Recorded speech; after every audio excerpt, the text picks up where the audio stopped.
Hey, welcome back to Solopreneur Fixer. In today's video, I'm going to show you how to easily open and edit a Word file in Google Docs.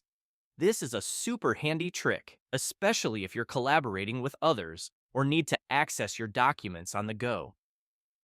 So, let's get started. First, we'll head over to Google Docs. If you're not already there, just go to docs.google.com. Once you're on the main page, you'll see a File option in the top menu.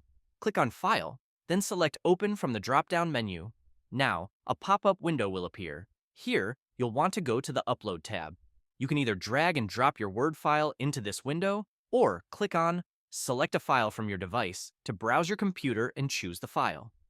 After your file is uploaded, it will open right here in Google Docs, and you can start editing it immediately. It's that simple. You can make any changes you need, and Google Docs will automatically save your progress. And that's it. Now you know how to open a Word file in Google Docs. If you found this video helpful, please give it a thumbs up and consider subscribing to Solopreneur Fixer for more tips and tutorials.